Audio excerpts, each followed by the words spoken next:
Hello, everyone.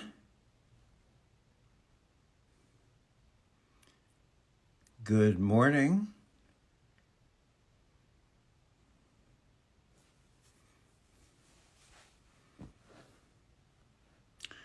Black White Digitalent. Welcome. Helga, good morning, good morning.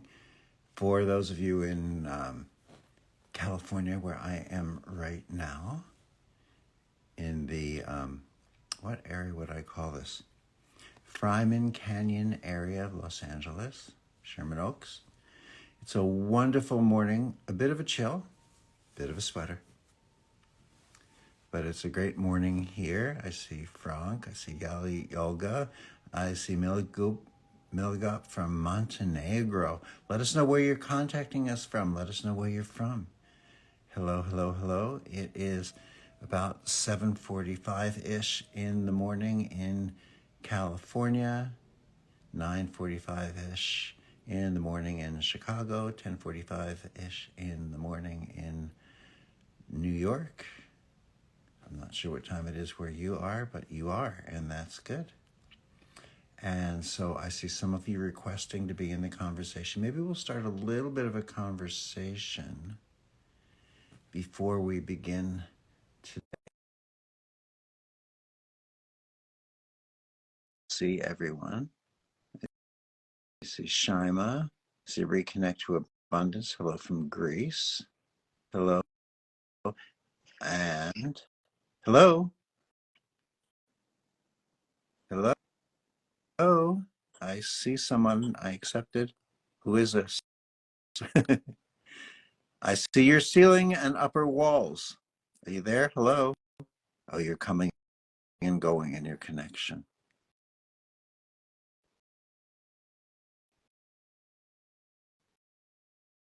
Okay, that's why we don't quite have you here. I see Stanley. Good morning. I hear sound. Hello?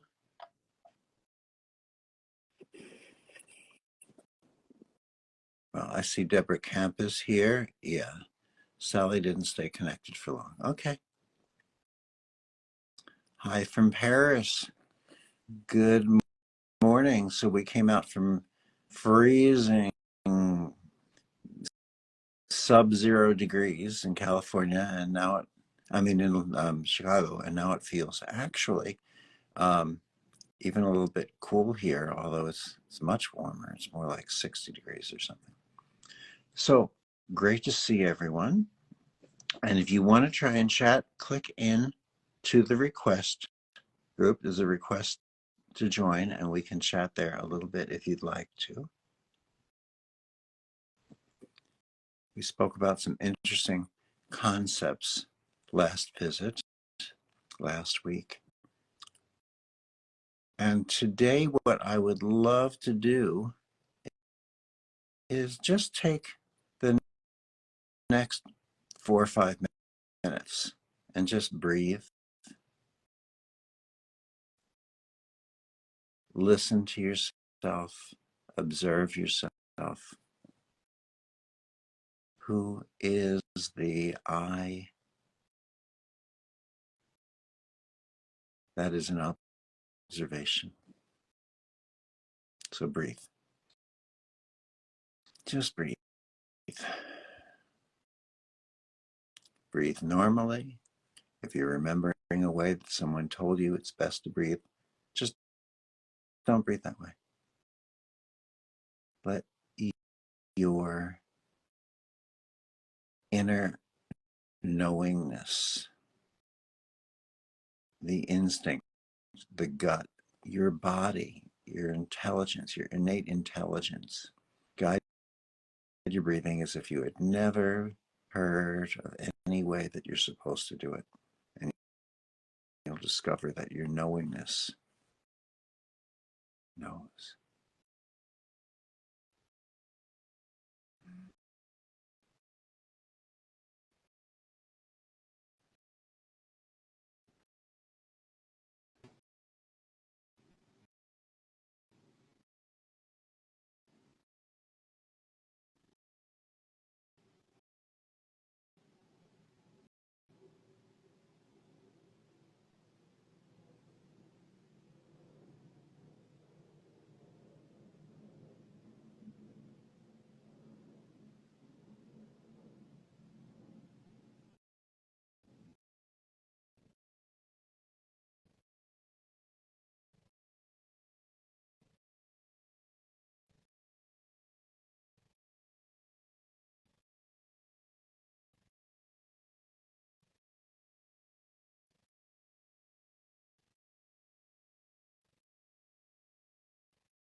What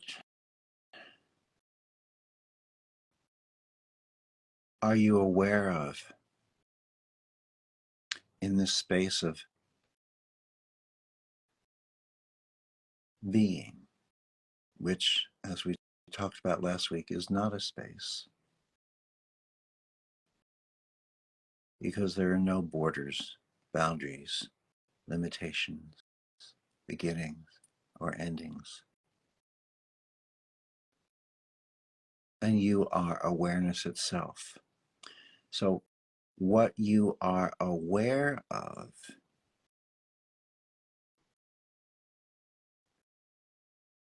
as you are in this experience, because the experience will have a beginning, a middle, and an end of the infinite, which has no beginning, middle, or end.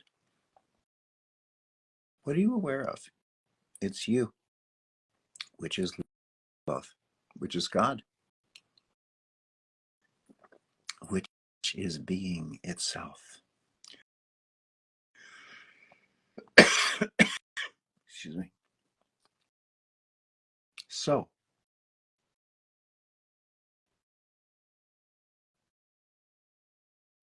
often we find that we are longing for something. That longing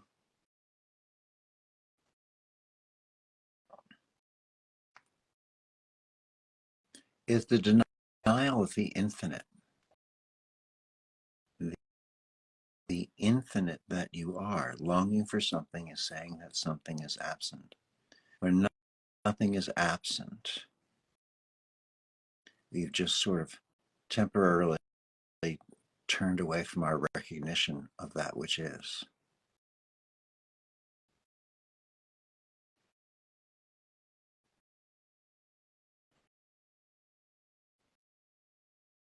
Just breathe. Breathe with that.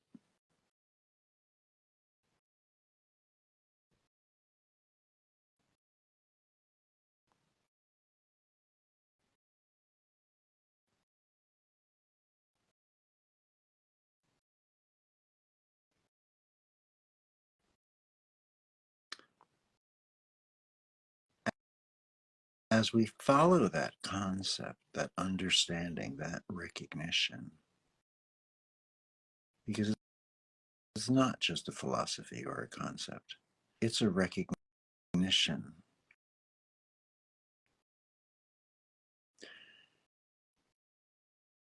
Well, first, answer this question.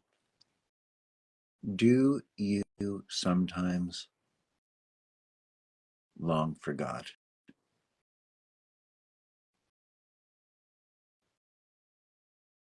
If you want to type that into the comments, go ahead.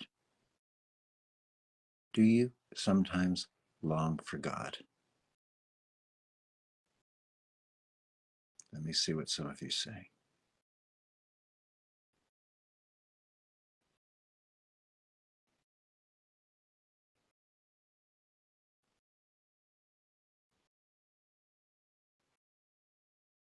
And yes, you're right,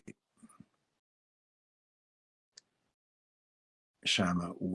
Words sometimes fall off when you try to describe being, because there are no words. But do you sometimes long for God? We don't have to analyze what God is, just inside yourself, that knowingness, whatever you consider God. Do you sometimes long for God? I see yes. I see most of the time. I see no, there is no separation. You don't have to describe God like my dearest friend, but not from a religious perspective. You don't need to describe God. Just yes, no. Do you sometimes long for God?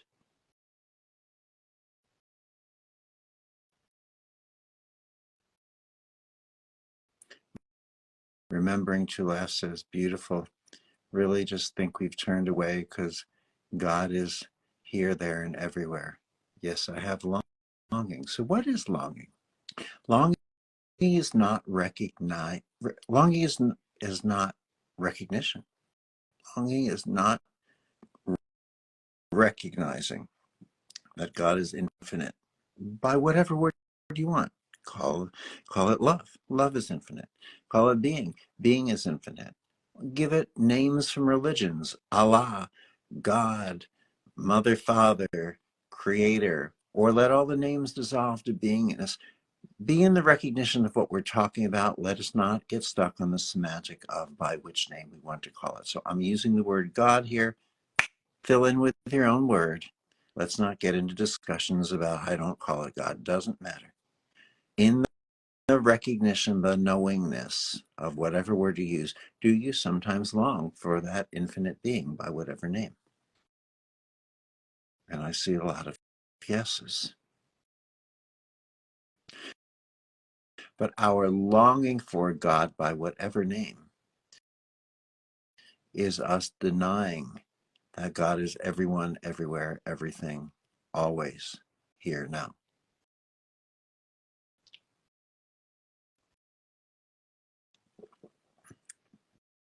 Sometimes we'll talk about in presentations or training programs, seminars.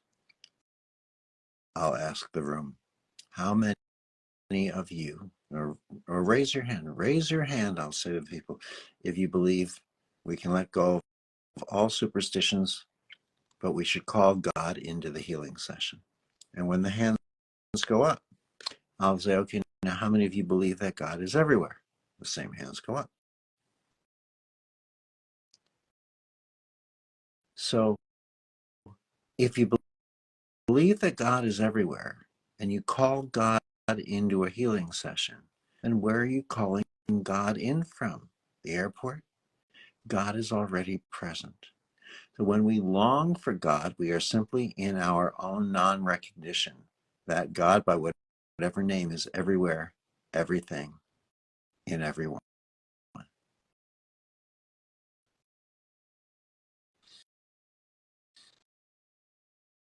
Longing for something is the denial of the presence of infinite. Calling God into a healing session is the denial of God or infinite presence.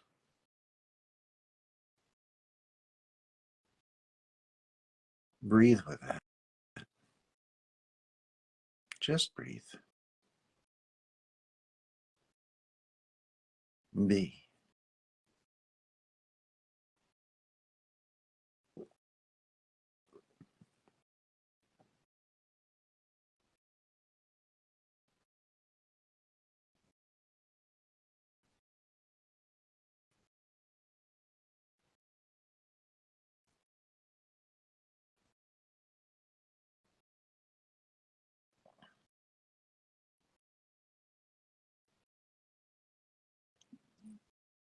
Right now, here the weather is cold.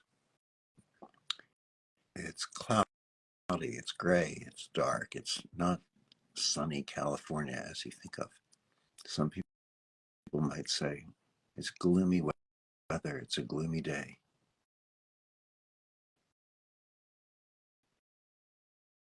It's beautiful, it's pregnant with what's being watered, the seeds that will burst through the soil, that will bring the flowers.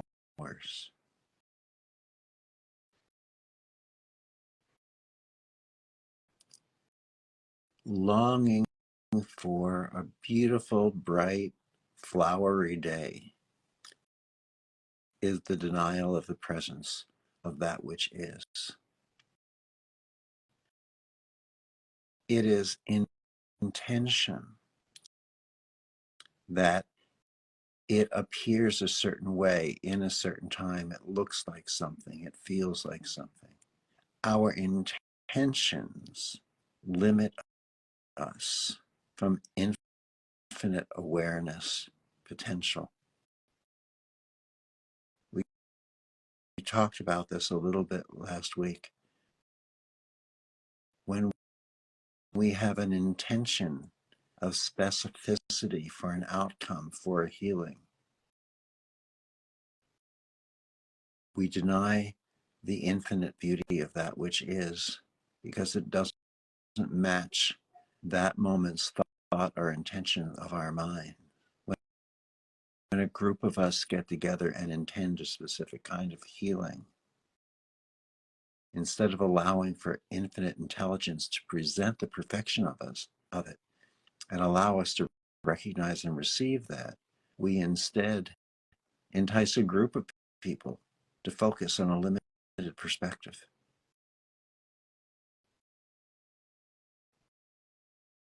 Let go.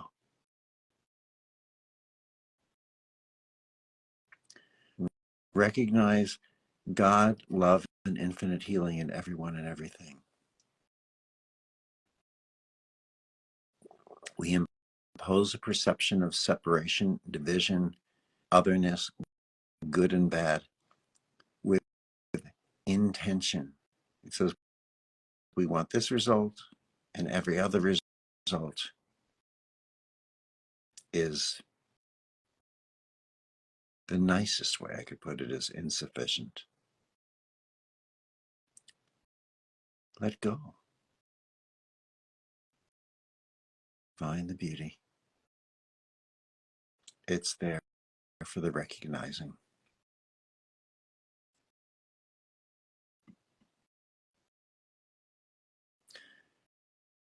Intention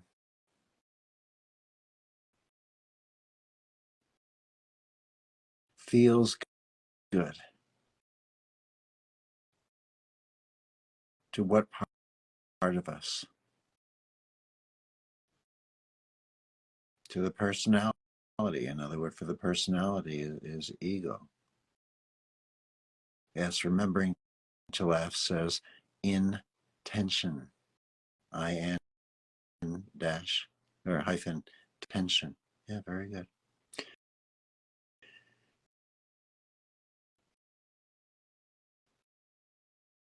I believe it was Rupert Spira, I'm not certain, who said, without the ego that intends, without the intention and healing, without the ego, you will bring your gifts into the world differently. Sometimes we're in fear of that. What if the gift isn't what I want it to be? Well, I'm sorry. The only person who's asking that question is the ego. You are not asking that question. You're in the knowingness that it is perfection. It's just our ego that says, what if it's not what I want, which is really turns out to be, what if it's not what I think that I want? Because the perfection of it is always what you wanted, sometimes what you didn't recognize. Natalia, I see your question, but that raises the question of so-called evil and those who commit evil. How do we find beauty in that? Well, you've actually sort of hinted at your own answer in the way you asked the question, Natalia. You said it raises the question of so-called evil. Yeah, so-called evil. What is so-called as evil? It's what appears to be not what we want. It's our not being able to recognize the gifts in it. Maybe for us to receive certain gifts, the expression of how our learning and understanding is presented intensifies.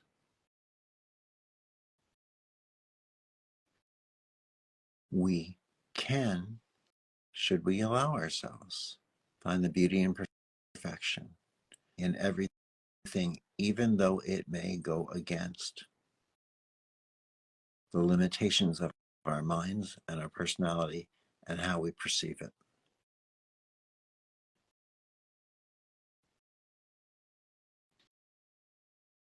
Without the ego, we bring our gifts into the world differently. Ask yourself, are you ready? Are you willing to step into the, what your personality might call a risk, really simply the uncertainty bringing your gifts into the world that may not be the way that you think you want them to. Really, you are the gift, and all of it is beauty. Can we allow ourselves to observe, to witness, and to receive? We deny ourselves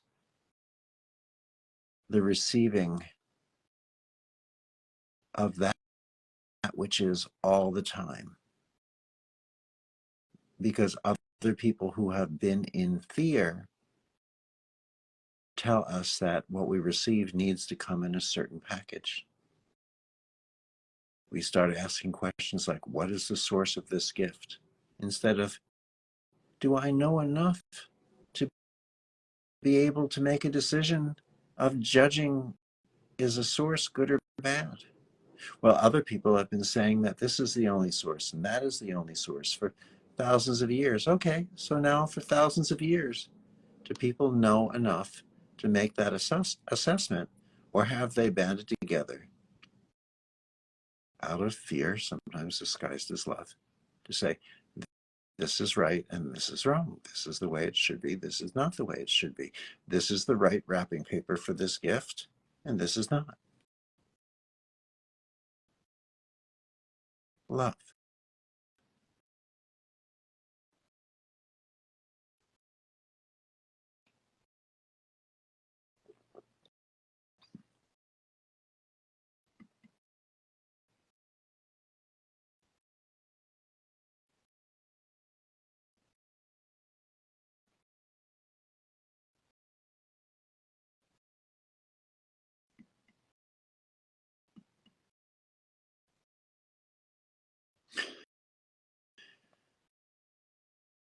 Don't get trapped in the words.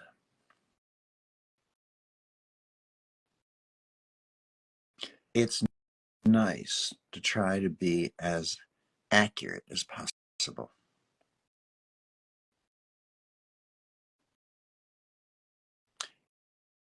Yet, most importantly, is our communication, our sharing as effective as possible. If we can't find the perfect words, will our ego let that go and recognize that the expression of who and what we are evokes the perfection of the communication, the understanding?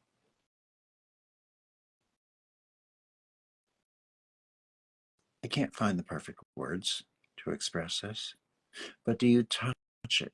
Do you feel it? Do you find it? Do you receive it, even for moments? These are glimpses of the infinite being that you are, the love that you are, the healing that you are, the God, the Allah, the Christing that you are, the angel that you are, the that which is. We are that which is. You are that which is. When you look in the mirror, who do you see? When you look inside of yourself, who do you see? Jazzy Keiko, very good. Jazzy wrote, if you name something that is unnamed, it starts to exist, but it gives us limitation to go forward.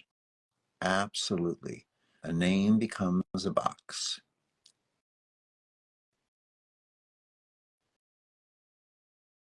You know what? I didn't give Reconnective Healing a name for years. I said it has no name. A name is a limitation. It says it is this within this box, and it is not that or that or that.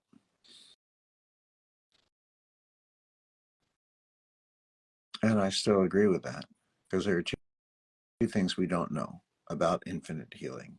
We don't know what it is, and we don't know what it isn't. So we need to stop naming it. The only reason I eventually agreed to give it some kind of a name and a handle, an identifier in language, was for communication, because for human beings it became very difficult to talk about this, even from the beginning, to explore it, to discuss it.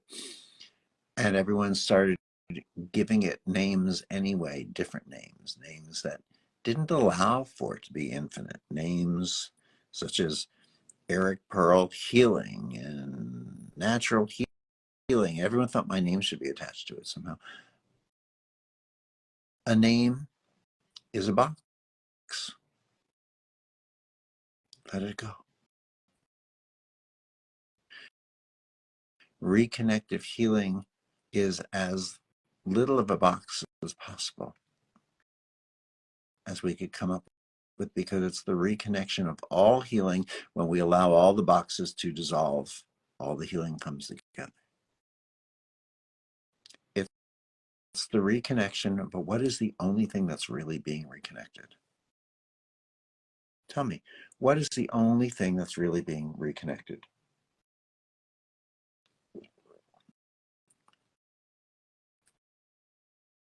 Our recognition that we were never disconnected. I see beautiful people in our gatherings, such as Marianne Ben and others today, who had to go through their own experience of recognizing that there was never a disconnection, that love is always present, that love is always us.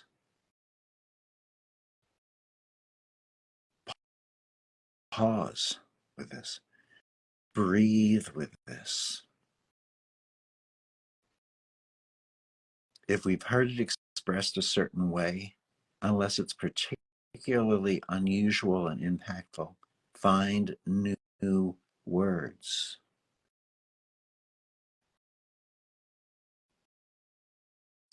You can't express it to perfection in the words, and yet the communication allows for it to be evoked. Find a way that evokes this recognition. Breathe for a minute. Just take the next 60 seconds or so. Let's breathe in silence.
How will I know how?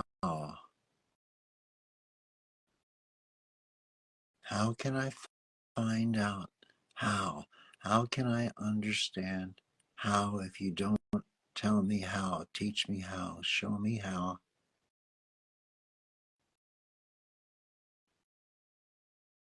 We won't know how, because when we ask how, we are asking.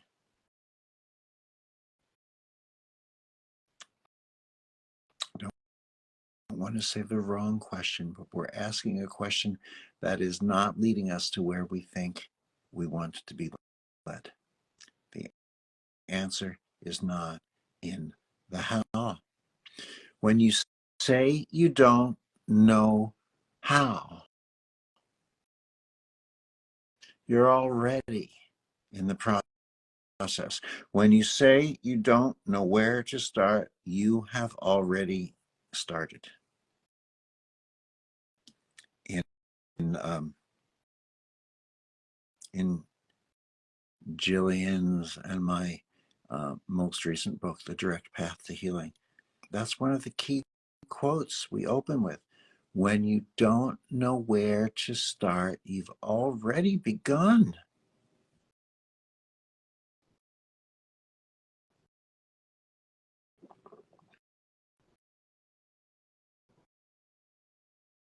It's an assessment. It's even an assessment of judgment. I don't know where to begin. You're already there. You're already there.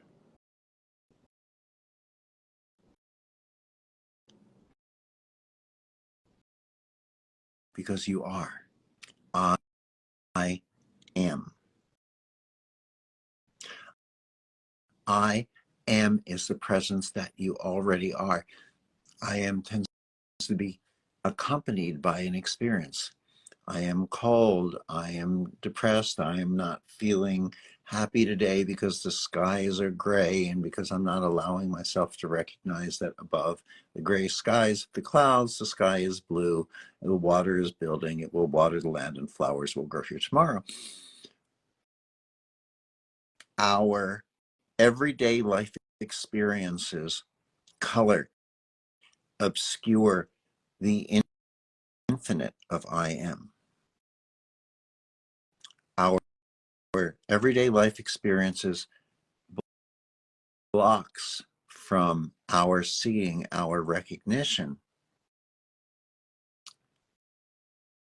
our being, the being that we always are.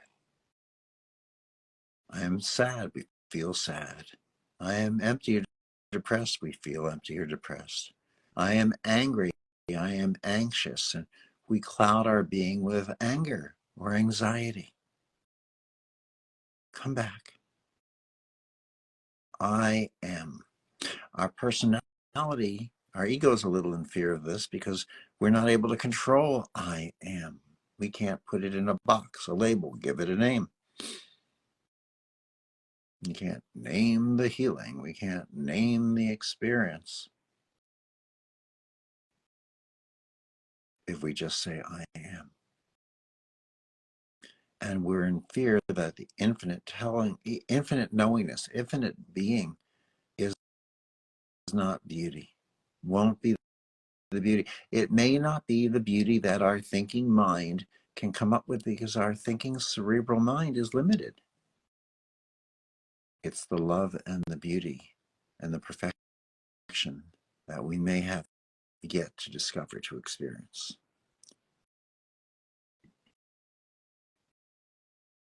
Just for a moment.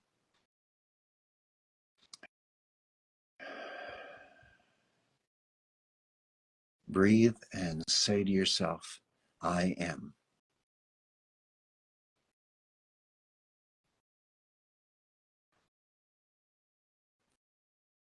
I am.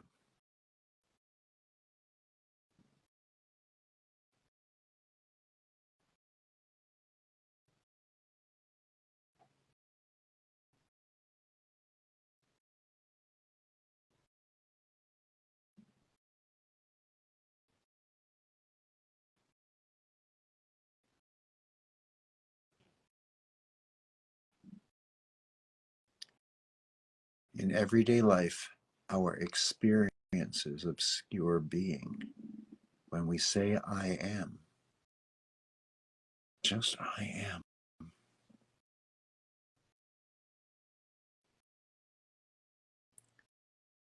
What is that like for you?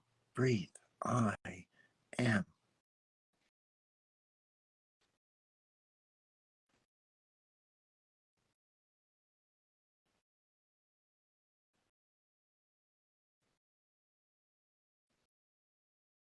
No more edges. I am.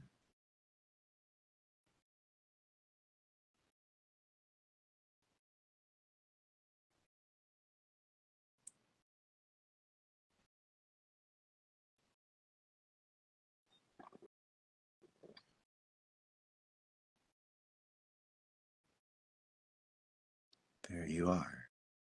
I am. Thank you, Chelsea, for reminding everyone in the notes that Solomon Speaks begins in now 32 minutes. I hope you'll all join us there as we explore some of the insights that the book Solomon Speaks on Reconnecting Your Life shares with us. Shares with us. Come, you share with us, be with us, join us at Solomon Speaks. There's a link to it below. There's no charge. It's a Zoom gathering. Starts in about 31 minutes. We so appreciate your being here. You know, I think part of the reason that so many reconnective healing practitioners enjoy sharing healing is because in it is our own healing.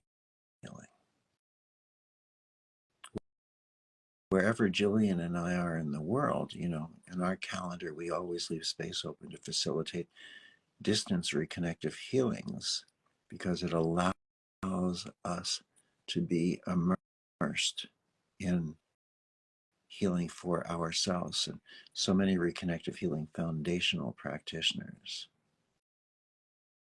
You want a foundational practitioner. So many reconnective healing foundational practitioners share their healing not only in person, but via distance because healing dissolves distance. Reconnective healing reconnects the entirety of healing because it dissolves separation into compartments of this style and this method and this technique. Healing dissolves distance, space, and time. It is healing.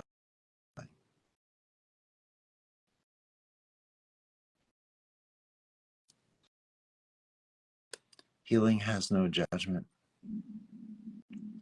So, as Light of Love 333 mentioned, the so-called evil is that which is in a state or an experience, the perceiving of a woundedness or a separation. Things may also be considered evil because of judgment, fear, such that clouds vision. Absolutely. But freedom of vision, it's perfect. So as Chelsea reminds us, screenshot the link in here. Come join us. We'll see you again here next week. By the way, watch either on our website, reconnectivehealing.com, watch on the reconnectivehealing.com website, and in particular, watch on the reconnectiveacademy.com. There's no the in front of it. It's just reconnectiveacademy.com. You are going to see maybe already and definitely within the next week or two a large number of new reconnective healing training programs opening up around the world, being organized by Reconnective Academy and Guillermo Poli. Come join us. Cecilia Sams will also have information about that for all of us. So we're looking forward to seeing you. Jillian and I will be present at some of these training programs.